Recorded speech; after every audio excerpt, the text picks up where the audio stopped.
you guys, how y'all doing? Welcome back. Welcome back to another session of the self-esteem series. And you guys, we have been on it. We have been on it. And I've been really enjoying, very excited about this series. If you have background noises, just know this is just nature, so there's nothing I could do about it. But I am so happy to be here with Lydia. Welcome back, Lydia. I enjoy having Lydia all the time. Lydia, welcome back. Thanks. Good to be here. So thank you for coming.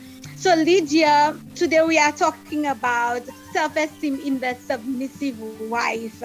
Now, Lydia, I'm so fortunate to have Lydia as a sister in law. So, I could get a nice insight as to what she thinks self esteem in the submissive wife is. But before we part of this family yet, if you've not joined Nicola Land, let me know. Let me know.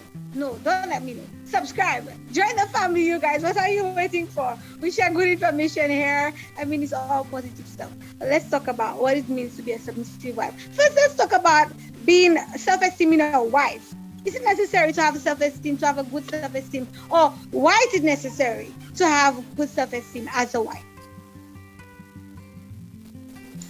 Well, good self-esteem is a healthy thing, and but I do believe having it's loving yourself as God, knowing that God created you. So through God, you could have the confidence that you need. You could everything must be done, I believe, through God. Then it will be the right way. So to me, you having a healthy self-esteem um, through God the right way means that you will be in the right frame of mind. You will love yourself as you should, as God created you to be, and whatever He created, it was good. So then you should believe that you're worth something, and you being worth something, you love yourself, then you'll be able to love others as you should. So you will not come into the marriage needing someone, depending on someone to make you happy, depending on someone for a lot of the things that you, through God, already would have for yourself.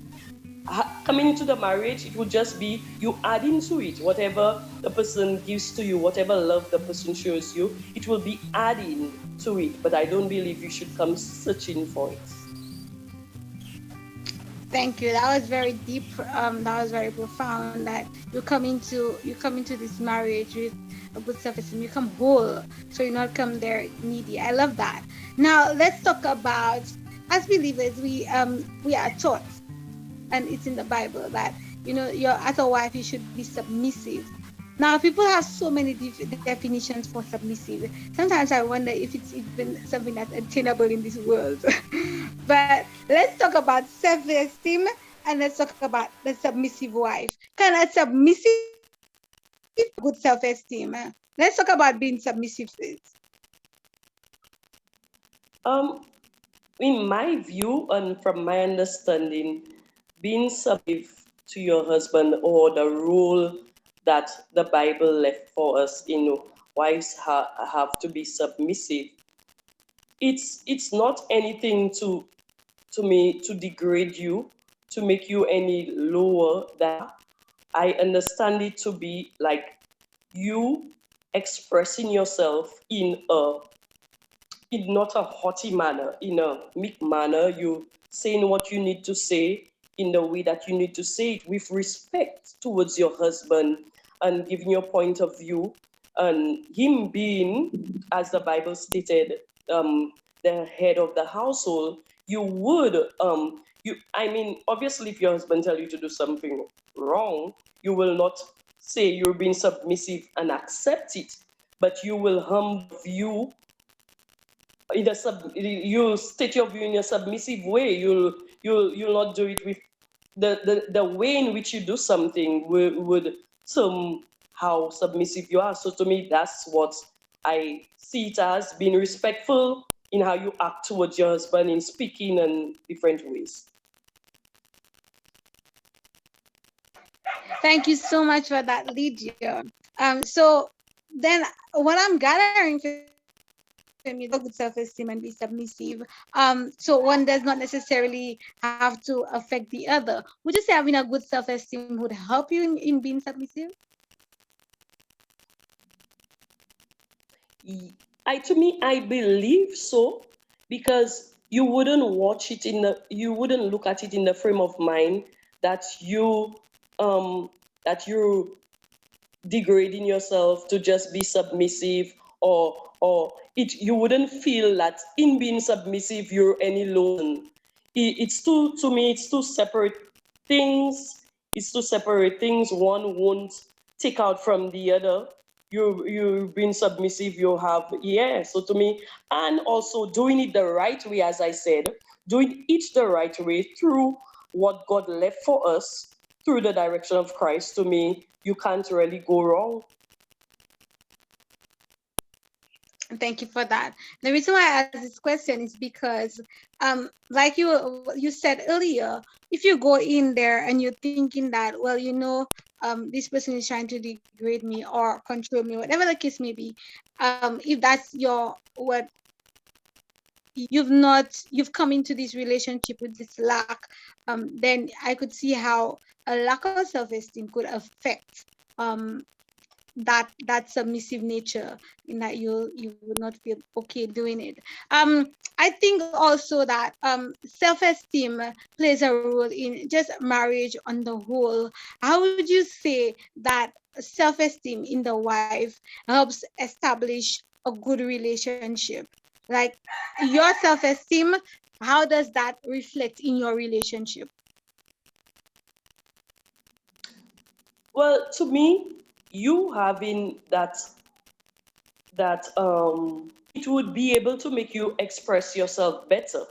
You need to, there is a little issue, you wouldn't feel like timid, or that your voice shouldn't be heard in expressing yourself. So you would be able to say, well, so and so is the problem, and that you all will be able to speak about it, than to feel like, okay, I shouldn't say that, because he would think that I'm doing this, I'm doing that, or it's not my place. So to me, you having the self-esteem that you need, or that you should have, will be able to make you express yourself better. Also, even to suggest certain things to make, in terms of, maybe it could be finances, whatever, just an idea to make the relationship itself better, and just to make your everyday living better. You put your heads together, and you wouldn't think that it's not my place to do this, it's not my place to do that. So then you work together, and you maybe having a low self-esteem, you would feel that it's not your place, that you shouldn't do this. So I just think it would help things to be better, you having the self-esteem that you should. Thank you. Thank you very much, Lydia. Those points were very dynamic, very powerful. And I think you hit the nail on the head. You brought out all the main points that I really wanted to touch. Is there anything else that you want to share with us? Not particularly, just to reinforce my points earlier, that to me, everything that you should do, whether it be in being submissive, it should be the in you being a child of God, you should do it that way. Put God in everything that you do, and in also your self-esteem, it should be through God. It shouldn't be of your own accord that you're confident in yourself, but you have that confidence through Christ. You have that you bold. Everything is through Christ, the right way. And to me, if you do it that way, you can't go wrong. Excellent. Because if we have to do anything to ourselves, then it's vain. And vanity is never, we don't classify vanity as a good thing. But through Christ, everything is made perfect, because not of works lest any man should boast. There is nothing we could boast of in ourselves. So most definitely, we have had a very short but very powerful discussion. Thank you, Lydia. Thank you for coming out. Thank you for sharing this knowledge with us. You guys, show your gratitude to Lydia. Like, subscribe, tell a friend to tell a friend to tell a friend. Share the link, and you guys join the family. We are waiting on you to join the family. Thank you for listening. Thank you for being part of our discussion today. Bye.